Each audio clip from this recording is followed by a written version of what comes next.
Hey, I'm Haley, and I am just performing one of my many duties as a superfan, and that is sending out fan mail. Special delivery! Ooh, see? Ta-da! Ooh, shiny. Yeah. It's important for my favorite people to know that they're my favorite people. That's part of kindness. Kindness is showing others they are valuable by how you treat them. Dear Kyle, I like your smile. You can shoot basketballs a quarter mile. Let someone else rebound every once in a while. Your biggest fan. But don't get me wrong. I'm not just a fan of famous athletes. I'm fans of all kinds of people. Dear Mom, you're the bomb. You're like the coolest.com. You make me want to shake a pom-pom. Your biggest fan. Hey. Dear sis.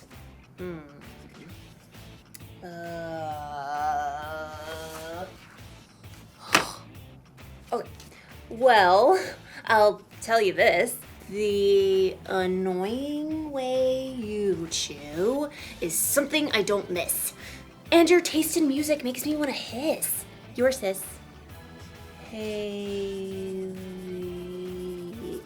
Did you ever notice that it's harder to be kind to the people that you're closest to? Well, as you'll see in today's story, sometimes the people we're closest to are the people who need our kindness the most. I should probably rewrite this card to my sister. Yeah. See you in a bit. The Bible. It's 66 books of history, stories, letters, and poetry that fit together to form God's one big story. The epic adventure of how He created us and loves us so much that He made a way to rescue us. As we travel through the Bible, from Genesis to Revelation, we discover people who met God and found their lives changed forever.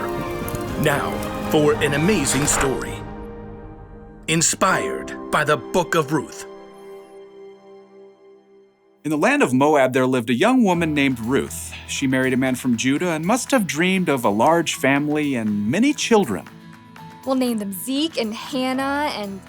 But Ruth's happily ever after ended before it began.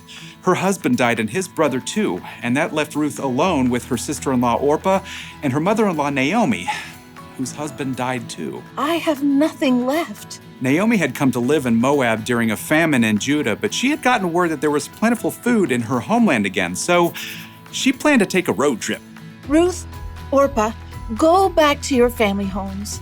May the Lord show you kindness as you have shown me. So Orpah kissed her mother-in-law and left, but Ruth wouldn't budge. I'm going with you. Look, your sister-in-law is going back to her people. Don't urge me to leave you or to turn back from you. Where you go, I will go. Where you stay, I will stay. Your people will be my people, and your God, my God. Well, okay then. Finally, after a long and dusty journey, the two women arrived in Naomi's hometown of Bethlehem. Everywhere along the road, barley rippled in the breeze, golden and ready to harvest. Is that Naomi? She don't look so good. Don't call me Naomi. The Lord has made my life bitter. I went away full, and the Lord has brought me back empty.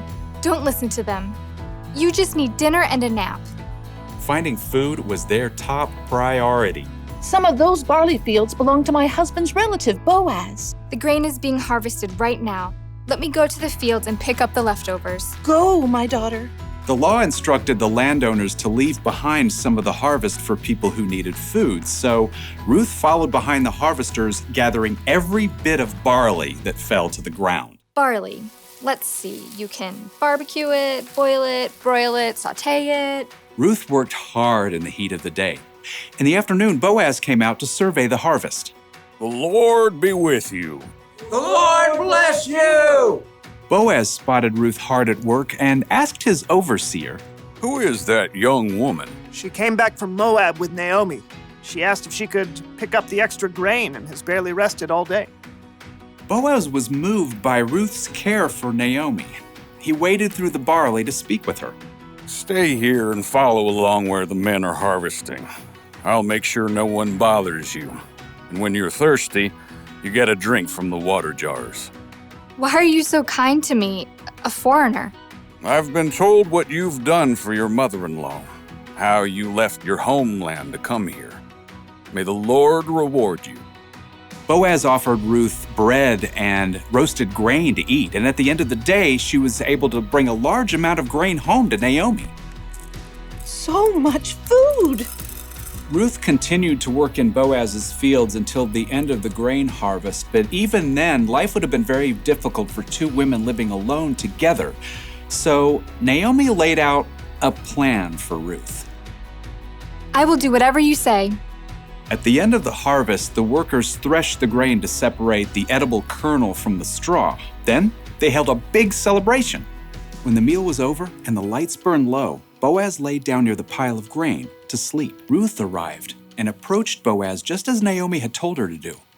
She folded the blanket away from his feet and lay down nearby.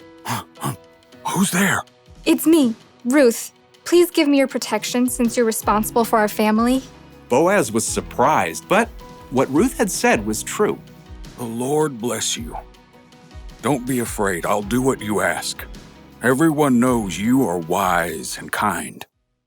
Even though Boaz agreed to help Ruth, there was a family member who was closer than Boaz. So in the morning, Boaz set out to meet that man and the town elders to settle the matter. I will buy Naomi's land and also marry Ruth, if you will let me. Well, I sure can't purchase Naomi's land and take care of my own land too. So we're good? Go right ahead. Today, you are all my witnesses that I will buy Naomi's land and marry her daughter-in-law, Ruth. As soon as it could be arranged, Boaz and Ruth were married. Naomi came to live with them, and a short time later, Ruth and Boaz had a new baby boy. His name is Obed. Aren't you the sweetest little thing? So through the kindness of Boaz and Ruth, Naomi had a brand new home and a brand new family too. Everyone could see the difference in her face. Praise be to the Lord. He's given you a new lease on life, Naomi.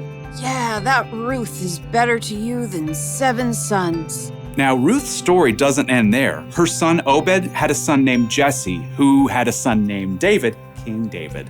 And hundreds of years later, a new baby boy was born in Bethlehem who was a descendant of King David, and his name was Jesus.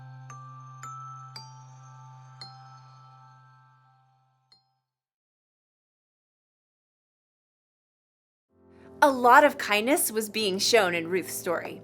Boaz was kind to Ruth, Ruth was kind to Naomi, and through them, God was kind to all of us. Did you know Ruth was the several greats later great grandmother of Jesus? Isn't that amazing? I am a huge fan of Ruth. Dear Ruth, here's the truth. I've been a big fan ever since my youth. Your biggest fan, Haley. Kindness matters, especially when it comes to the people we're closest to, like our family and friends. But the people we're closest to are the people who can also get on our nerves, right? So we're not always kind to them. Or sometimes we assume those people know how we feel about them, so we never tell them. But we shouldn't assume. We should tell people when we care about them. Or send them a letter. Special delivery to Ruth! And we should be kind to our friends and family, even when they get on our nerves, because God can use our kindness to do amazing things in their world. So here's the one thing to remember today. Be kind to your family and friends. Don't let your favorite people forget they're your favorite people. Dear sis, listen to this. If I didn't say I love you, it'd be amiss. Come on over sometime and we'll reminisce. Your sis, Haley. Yeah, there. Well, that's a much kinder card to someone who will be my sister for my entire life. Love you, sis. Yay. See you next time.